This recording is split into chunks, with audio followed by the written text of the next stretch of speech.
Oke Bang, tadi kan sidang Rasman versus Hotman yang dimana tadi disepakati sidangnya tertutup dan sempat kita mendapatkan informasi dari pengacara Bang Lecu dan Bang Rihab bahwa suasana sidang tersebut adalah sedikit harmonis, tenang, walaupun tertutup gitu untuk umum gitu, dan akhirnya disepakati bersama untuk tertutup secara umum. Gimana Bang tanggapannya Bang?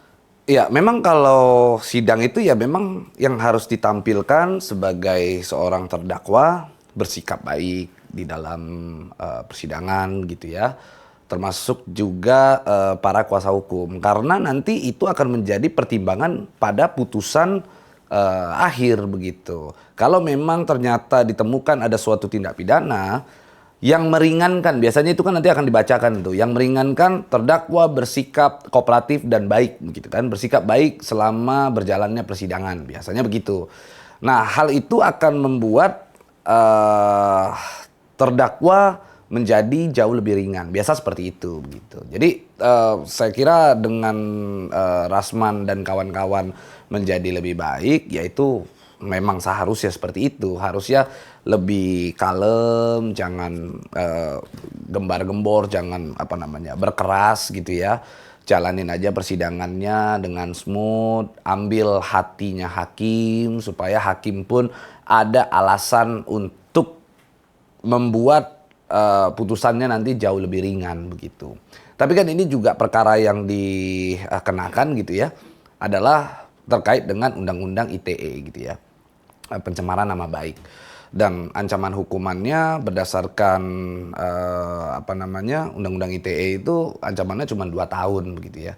Ya sudahlah, jalanin aja, kita lihat itu kan juga nggak seberapa. Apakah nanti Rasman akan dikenakan hukuman percobaan misalnya, atau mungkin hukumannya jadi jauh lebih ringan. Dan prosesnya masih panjang, nanti Rasman masih bisa banding, masih bisa kasasi untuk membuktikan apakah itu dia bersalah apa enggak. Ya mudah-mudahan dengan Rasman menjadi seorang kuasa hukum, dilindungi oleh Undang-Undang Advokat, diberikan hak imunitas, sehingga pada saat nantinya dia diputuskan, itu bisa menjadi pertimbangan hakim untuk membebaskan Rasman. Atau mungkin diberikan satu putusan dalam bentuk onslak. Onslak itu artinya sebuah kesalahan ditemukan tetapi tidak ada tindak pidana begitu. Jadi nantinya kita berharap yang terbaik aja untuk kedua belah pihak. Nah, terkait dengan sidang ini diadakan tertutup. Nah, memang ini agak rancu ya, karena setahu kita tata tertib persidangan yang tertutup itu biasanya terkait dengan adanya tindak pidana atau kasus perkara asusila atau juga terkait dengan anak begitu. Sementara ini kan urusannya pencemaran nama baik. Dan kalau kita bicara di dalam materi pokoknya ada hal-hal yang berbau asusila, asusilanya seperti apa? Apakah ada ketelanjangan? Kalau cuman hanya chat ataupun ucapan-ucapan yang mengarah kepada sesuatu hal yang sensitif gitu ya, itu tidak bisa serta-merta dikategorikan sebagai asusila, kan begitu. Harusnya persidangan tersebut diadakan secara terbuka. Karena apa? Supaya masyarakat mengetahui apa sih sebenarnya yang terjadi. Ini kan dalam rangka untuk memberikan edukasi juga kepada masyarakat. Kalau diadakan tertutup, tentu masyarakat jadi bingung apa dasar pertimbangan hakim, fakta-fakta persidangan tuh jadinya tidak terungkap ke ruang publik. Karena sejak awal persoalan ini sudah masuk ke dalam ruang publik.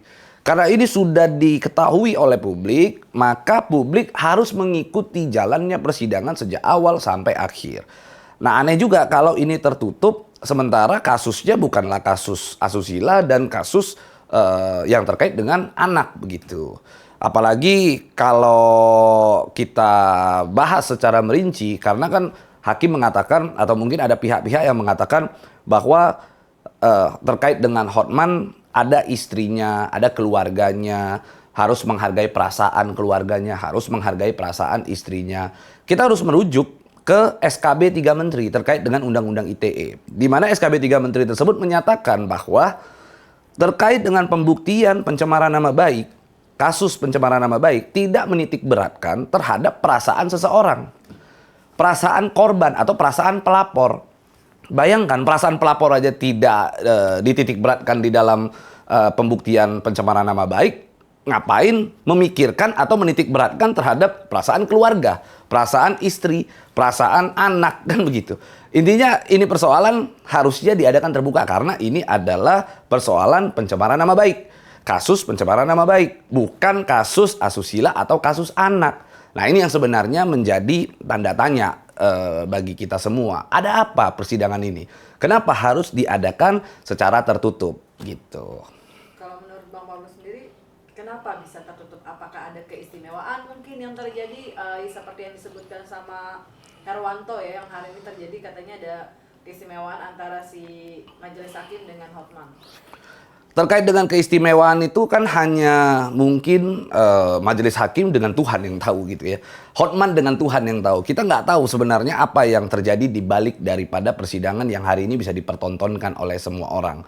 Sehingga menurut saya majelis hakim itu ketika ingin agar isu tersebut, isu bahwa ada kedekatan atau mungkin seolah-olah ini sudah menjadi settingan Hotman atau mungkin seolah-olah keadaan ini seperti ada konspirasi di belakangnya.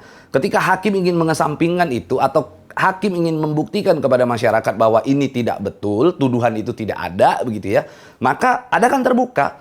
Kalau ini diadakan terbuka, tentunya masyarakat bisa menilai gitu. Bagaimana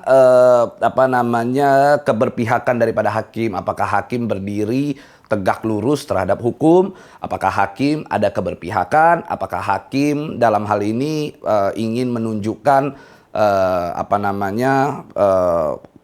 tegak lurus apa tidak dia dalam mengadili persoalan ini. Jadi kalau seandainya dibilang ada konspirasi atau enggak, ya hanya mereka yang tahu gitu. Cuman kalau menurut saya, supaya tuduhan ini tidak melebar kemana-mana dan supaya hakim beserta dengan pengadilan memiliki marwah begitu ya, supaya masyarakat punya kepercayaan besar terhadap pengadilan, maka hakim harus adakan saja terbuka, patahkan ucapan-ucapan orang, tuduhan-tuduhan orang terkait dengan adanya konspirasi di belakang itu. Kalau seandainya diadakan terbuka, tentu orang akan terbuka juga matanya. Oh enggak kok, hakimnya baik kok, hakimnya tegak lurus kok, hakimnya nggak berpihak kok. Sebenarnya kan kuncinya itu aja kan sebenarnya poinnya. Saya nggak ada masalah dengan Hotman, saya nggak ada masalah juga dengan Rasman. Saya bukan berpihak kepada siapapun, tapi pada prinsipnya kita bicara normatif, kita memberikan satu edukasi kepada masyarakat juga. Karena saat ini kalau kita sama pengadilan aja nggak percaya begitu ya, lalu kita harus percaya sama siapa? Sementara pengadilan, hakim dalam memutus suatu perkara, hakim itu merupakan wakil daripada Tuhan begitu. Dan wajib didengar. Hukuman atau putusan daripada hakim itu mengikat, tidak dapat diganggu gugat. Ada proses hukum yang bisa berjalan di situ. Jadi menurut saya ya jangan tertutup lah, terbuka aja lah biar semua orang tahu gitu kan.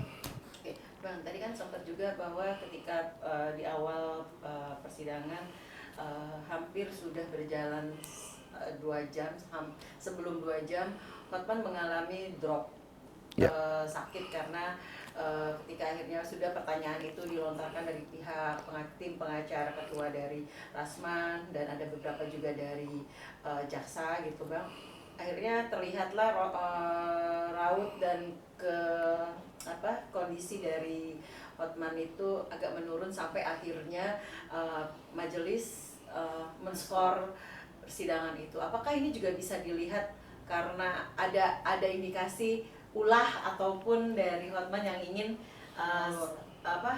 ingin tertunda lagi sidangnya, seperti apa Bang? Bisa jadi kalau kecurigaan itu timbul gitu ya, kecurigaan bahwa sakitnya Hotman itu karena sesuatu hal dibalik daripada rencana agar persidangan ini tertunda dan lain-lain, mungkin orang akan berpersepsi begitu. Tetapi kita sebagai seorang umat muslim, kita itu tidak boleh suudzon tuh, kita harus husnudzon. Mungkin Hotman itu pada saat di dalam persidangan dia habis begadang tadi malam begitu ya. Mungkin dia habis dugem di mana gitu kan, sehingga capek lalu harus menghadapi sidang dan pada akhirnya drop lah dia. Kan kita nggak tahu. Tapi kita patut menduga itu karena apa? Gini ya. Persoalan ini saat ini sudah ada di dalam ruang publik. Ketika semua publik melihat, matanya tertuju di dalam kasus ini gitu ya, maka publik diberikan hak sebebas-bebasnya untuk berpendapat. Publik diberikan hak sebebas-bebasnya untuk menilai apa yang sebenarnya terjadi di dalam itu. Jadi kalau misalnya Hotman akhirnya sakit lalu publik menerka-nerka, oh mungkin Hotman nyeting kali supaya panjang persoalan ini. Boleh nggak? Boleh. Itu hak daripada publik untuk menilai bahwa Hotman melakukan itu. Nah, bagi orang-orang yang punya prasangka baik terhadap Hotman, terhadap persidangan, ya itu juga boleh dilakukan. Kembali lagi seperti yang saya sampaikan bahwa Hotman beserta dengan hakim hanya Tuhan yang tahu apakah itu ada settingan, apakah itu ada konspirasi dan lain-lain. Karena ingat ya, persoalan ini adalah persoalan remeh-temeh, persoalan yang sangat kecil terkait dengan pencemaran nama baik.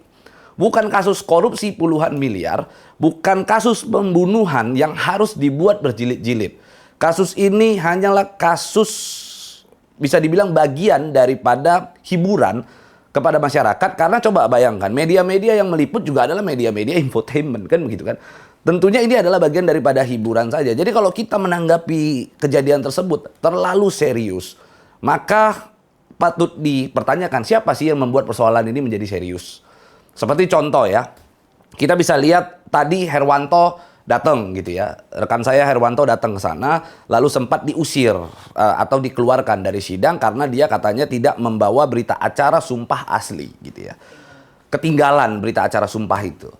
Sementara berita acara sumpah itu tidaklah menjadi sesuatu hal yang prinsip bahwa seseorang boleh beracara apa tidak di dalam suatu persidangan. Karena berita acara sumpah itu kalau memang materi sumpahnya ada, memang benar dia pernah melakukan sumpah, dengan adanya fotokopi ini merujuk bahwa memang orang tersebut pernah disumpah. Kayak begitu. Jelas orang tersebut bisa disumpah, kecuali dia tidak bawa sama sekali. Dia tidak ada. Kan ada alasan pemaaf di situ bahwa oh majelis hakim saya tidak membawa aslinya karena ketinggalan. Itu adalah hal yang patut untuk dilonggarkan begitu. Artinya tidak serta-merta harus saklek, harus bawa yang asli. Harus ada sesuatu hal yang tanda tangan basah dihadirkan di dalam persidangan kan begitu. Karena begini, berita acara sumpah itu bukan satu-satunya bukti bahwa seorang advokat itu sah atau tidaknya bersidang di dalam persidangan. Karena seorang advokat itu diangkat oleh organisasi advokat, bukan atas dasar berita acara sumpah itu, gitu sih. Untuk Firdaus pun hari ini juga tidak hadir Bang, karena memang dia sudah mengatakan untuk tidak hadir dan memang mungkin apakah itu juga dari efek dari kisru kemarin dan tidak hadir dan bahkan itu permintaan dia sendiri atau ada ketakutan dan apa memang sudah ketetapan dari pihak yang sudah yang dianggap sudah dibekukan gitu basnya. Ya, bisa jadi Firdaus mungkin takut ya karena dia datang, karena dia sekarang kan lagi jadi sorotan media. Mungkin dia khawatir, aduh gua datang nanti gua jadi sorotan media lagi gitu. Akhirnya media-media semua pada liput kan, atau mungkin dia lagi ngurusin uranium kan di Parung sana. Nah, ini perlu ditanyakan ke Firdaus alasan dia tidak datang gitu. Tapi yang pasti gua dapat info bahwa hari ini dia itu sedang menjalankan pemilihan Ketua Umum Parvi gitu kalau nggak salah, Persatuan Artis Film Indonesia. Sekalipun gue belum tahu Firdaus tuh main film apa gitu kan. Mungkin filmnya yang kemarin tuh gara-gara dia lompat ke meja gitu, akhirnya dia itu jadi film gitu kan. Akhirnya dia atas dasar itu maju sebagai Ketua Umum Parvi gitu kan. Tapi yang pasti apakah dia datang atau tidak itu mempengaruhi jalannya persidangan, tentu enggak gitu ya. Dia nggak datang juga sidang bisa jalan. Kuasa hukumnya juga banyak. Intinya begini. Konsep daripada kuasa hukum itu mau ada 100 pengacara, ada 1000 pengacara pun yang ada di sana, KUHAP itu cuma satu gitu loh. Kitab Undang-Undang Hukum Acara Pidana itu cuma satu. Tata cara menangani suatu persoalan itu sama gitu ya. Berdasarkan KUHAP kan begitu. KUHP juga cuma satu, pasal itu ya cuma satu. Nggak ada tuh karena pengacaranya berbeda, akhirnya KUHAP-nya berbeda, KUHP-nya juga berbeda. Mau berapa orang pengacara pun dalam hukum pidana, pengacara itu hanya sebagai pendamping, mendampingi. Keterangan yang didengar adalah keterangan terdakwa. bukan sebagai alasan pembelaannya itu sebagai suatu alat pembenar bahwa terdakwa melakukan sesuatu hal yang benar, nggak juga gitu. Jadi dalam hal ini mau 10 pengacara, 100 pengacara, 1000 pengacara ya tidak mempengaruhi jalannya persidangan. Toh juga saat ini Rasman sudah didampingi oleh kuasa hukum yang menurut saya kompeten dalam menjalankan persidangan tersebut. Intinya jangan timbulkan lagi lah tingkah-tingkah yang akhirnya membuat jengah masyarakat, jangan membuat tingkah-tingkah yang akhirnya membuat hakim akhirnya marah dan mengambil suatu tindakan yang tidak kita inginkan gitu kan. Jadi berarti ketidakdatangan Firdaus ini sebenarnya bukan karena prosedur yang sudah dibukukan ya Bang ya? Keputusan yang sudah dibukukan. Setahu saya ini masalah di pembekuan itu masih debatable. Pembekuan berita acara Sumpah Firdaus beserta dengan Rasman ini masih debatable begitu. Apakah pembekuan tersebut berlaku atau tidak? Tetapi kan menurut saya ada sesuatu hal yang prinsip yang perlu masyarakat ketahui dari pembekuan tersebut. Pertanyaan saya, gunanya apa sih penetapan pembekuan berita acara sumpah kedua orang tersebut? Itu kan sebenarnya jadi pertanyaan besar. Tujuannya apa sih? Lalu akhirnya seluruh masyarakat tahu gitu. Karena menurut saya berita acara sumpah seorang advokat dapat dikatakan beku bukan melalui sebuah penetapan.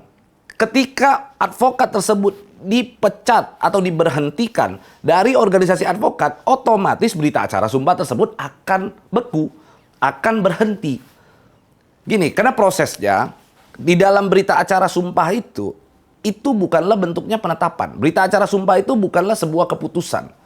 Berita acara sumpah itu adalah sebuah surat yang menuangkan atau menerangkan suatu peristiwa. Oke? Contoh misalnya, gua sedang serah terima uang dengan seseorang. Dibuatkan berita acara bahwa benar Pablo Benua menyerahkan uang sekian. Berita acaranya ada, ditandatangani. Nah sekarang peristiwanya apa? Peristiwanya adalah seorang advokat sedang bersumpah kepada Tuhannya. Lalu pengadilan tinggi mencatatkan, menerangkan bahwa benar advokat A, advokat B sedang melakukan sumpah. Yang mana isi sumpahnya adalah 1 ini, 2 ini, 3 ini. Lalu ditandatangani oleh para hakim. Kan begitu. Nah sekarang konsepnya begini. Ketika sumpah tersebut diambil, pada saat di dalam berita acara sumpah itu ada menerangkan berdasarkan gitu. Saya kasih contoh berita acara sumpah saya deh biar teman-teman bisa melihat. Mana ya?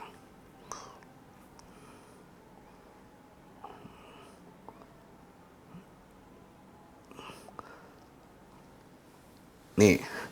Jadi contoh nih ya, di dalam berita acara sumpah saya yang diambil di Pengadilan Tinggi Bandung tuh, bahwa yang berdasarkan surat keputusan Dewan Pimpinan Nasional organisasi advokatnya apa, lalu ada keputusan apa, pada tanggal berapa telah diangkat menjadi advokat dengan lafal yang berbunyi sebagai berikut. Jadi ada satu keterangan di sana yang menyatakan berdasarkan surat keputusan Dewan Pimpinan Nasional dari organisasi yang dimaksud, begitu ya.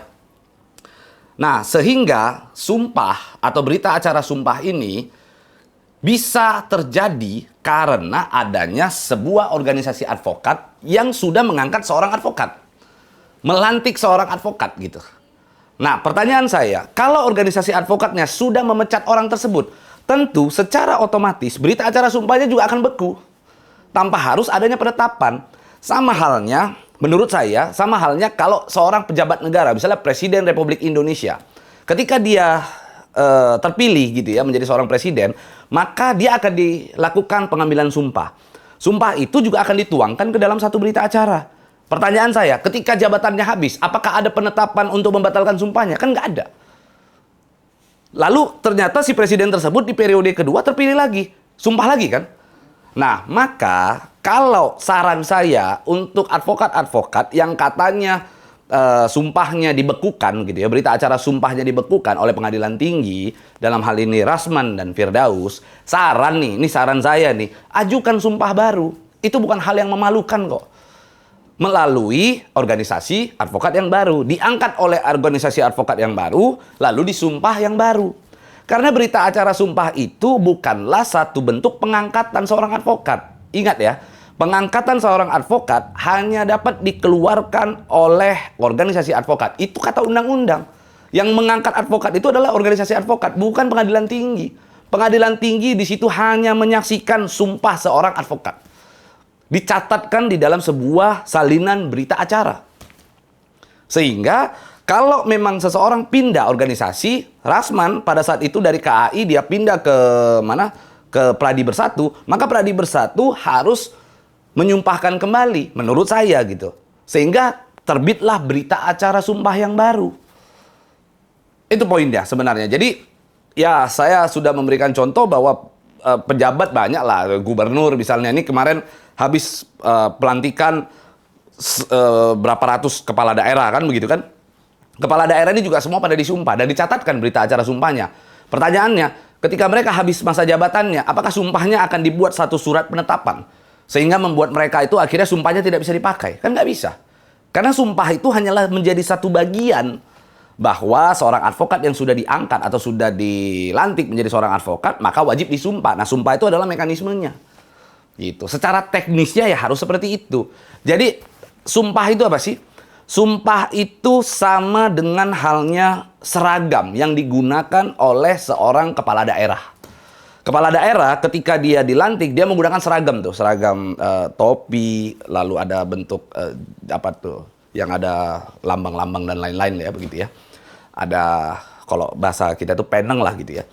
Itu sama ketika dia dilantik dalam keadaan rapi, itu menjadi satu mekanisme karena pada saat orang dilantik kan nggak mungkin pakai celana pendek doang kan begitu. Nah, hal itu juga sama ketika seseorang dilantik, dia bersumpah ya dicatatkan masuk di dalam mekanisme pelantikan itu. Dan itu adalah sumpah dengan Tuhannya. Nah, menurut saya pengadilan tinggi dengan membuat sebuah penetapan seolah-olah berita acara sumpah tersebut dibekukan ini buat apa gitu? Untuk apa dibuat beku? Toh juga mereka begitu dipecat juga sudah beku kok gitu loh. Itu sebenarnya poinnya. Berarti ketika mereka dipecat itu memang sudah beku ya Pak? Harusnya ketika Sudah seseorang lagi melampirkan surat. betul. Jadi organisasi baru udah bisa. ya, jadi ketika sebuah organisasi memecat seorang advokat, otomatis berita acara sumpahnya beku. Lalu kalau dia mau mengaktifkan kembali, mencairkan kembali lah bahasanya surat berita acara sumpah tersebut, sumpah lagi berdasarkan permohonan organisasi barunya dia. Kenapa nggak bisa menggunakan berita acara sumpah yang lama? Karena jelas-jelas di dalam berita acara sumpah yang lama ada berdasarkan surat permohonan dari mana? Dari organisasi advokatnya dia yang lama. Kalau Rasman KAI misalnya, ya KAI yang menyuratkan. Sehingga berita acara sumpah tersebut, pengambilan sumpah tersebut dilakukan atas dasar permintaan KAI, bukan permintaan personalnya Rasman. Sehingga kalau dia mau diangkat lagi menjadi advokat, maka organisasi advokat yang barulah yang mengajukan permohonan kepada pengadilan tinggi. Baru nanti disumpah kembali. Di dalam berita acara tersebut diperbaharui, di dalamnya berdasarkan organisasi dia yang baru, berdasarkan permohonan dari Pradi Bersatu misalnya. Lalu diambillah sumpahnya. Nah, itulah sebenarnya poinnya. Nanti nggak perlu menunggu pembekuan itu entah kapan bisa ini ya Bang, sesuai yang biasa mereka sampaikan, maksudnya opini masyarakat yang menunggu sumpah itu tidak beku lagi akhirnya bisa beracara di persidangan. Ya, taruhan sama saya, itu surat berita acara sumpah tersebut tidak akan pernah dicairkan. Ini tetap akan kondisi beku. Yang bisa membuat itu cair hanya satu-satunya adalah melakukan penyumpahan baru. Artinya, advokat tersebut harus mengajukan permohonan baru, diwakilkan oleh organisasinya yang melakukan permohonan untuk advokat tersebut disumpah. Jadi diangkat kembali, kan begitu. Ya kan sama aja, misalnya katakan gubernur gitu ya, terpilih. Setelah terpilih, lalu dia sudah tidak terpilih lagi, selesai. Lalu akhirnya terpilih lagi, contohlah. Pak Yusuf Kalla.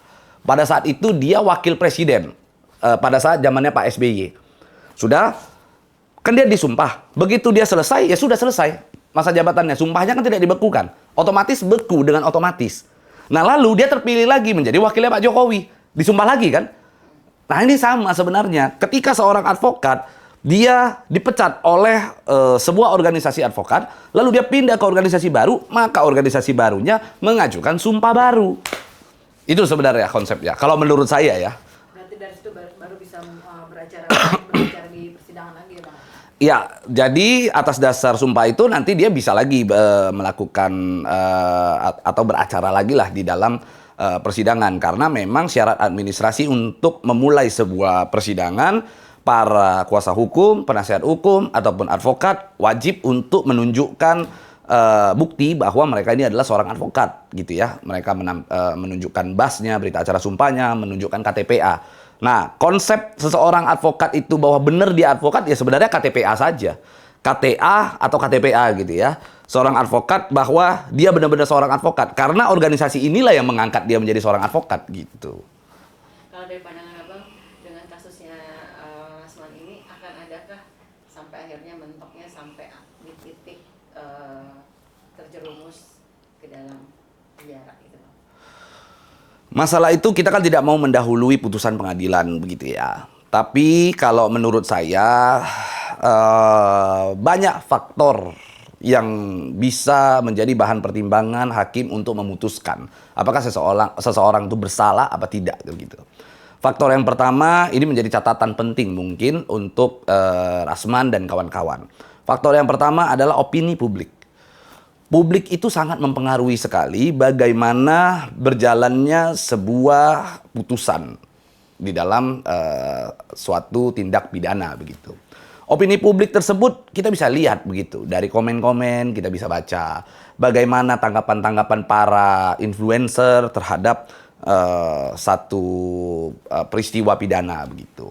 Dari situ hakim akan terpengaruh juga kurang lebih, sekalipun katanya bahwa hakim tidak boleh terpengaruh dengan opini di luar dari fakta persidangan, tapi pada faktanya di Indonesia itu terjadi. Banyak hakim-hakim, contoh misalnya saya nggak bicara spesifik hakim mana begitu ya. Misalnya seorang hakim ini laki-laki ini misalnya. Kita nggak bicara hakim ini perempuan ya, hakim yang sedang menjalankan atau menyidangkan peristiwanya Rasman ini perempuan.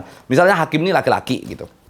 Lalu dia berusaha untuk mengatakan bahwa orang tersebut tidak bersalah, misalnya gitu.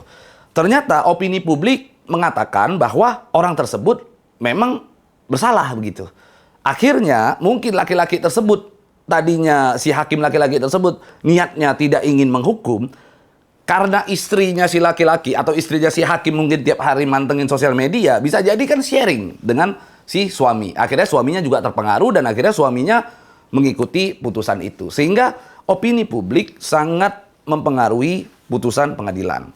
Jadi kalau saran saya kepada Rasman, kepada timnya, kepada seluruh kuasa hukumnya, dalam masa persidangan ini coba untuk mengubah persepsi publik. Bagaimana agar publik bisa simpati, agar publik bisa melihat bahwa sebenarnya Rasman ini posisinya seperti apa sih? Apakah dia ini juga adalah korban? Apakah dia ini benar-benar melakukan tindak pidana atau tidak? Tergantung bagaimana Rasman merespon publik. Itu dulu yang pertama. Jadi putusan hakim yang pertama yang mempengaruhi adalah opini publik. Yang kedua, opini di dalam fakta persidangan. Ini juga sangat penting sekali dalam mempengaruhi hakim. Ketika kuasa hukum melontarkan pertanyaan atau mungkin terdakwa sendiri melontarkan pertanyaan terhadap saksi yang diperiksa, agar fakta persidangan tersebut dapat digali oleh kuasa hukum, lalu akhirnya ini timbul di dalam sebuah persidangan, maka harus pintar-pintar membangun konstruksinya gitu. Contoh misalnya kalau kita katakan Rasman sebagai kuasa hukum begitu ya, harus dihadirkan tuh saksi-saksi ada charge atau saksi-saksi yang meringankan, saksi-saksi yang mungkin dapat menerangkan bahwa Rasman adalah seorang kuasa hukum. Dia mendapatkan seorang klien yang mana dia saat ini mendapat kuasa dan seorang advokat itu dilindungi oleh undang-undang advokat. Sehingga ketika dia menjalankan suatu profesinya begitu ya, maka dia tidak dapat dituntut secara pidana ataupun perdata. Harus timbul di dalam persidangan agar persidangan tersebut membangun opini terhadap hakim. Kan begitu.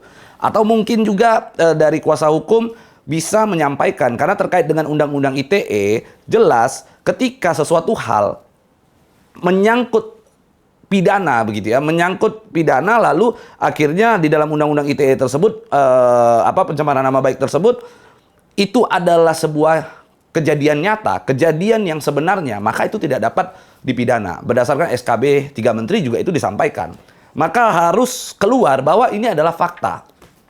Ini adalah yang sebenarnya.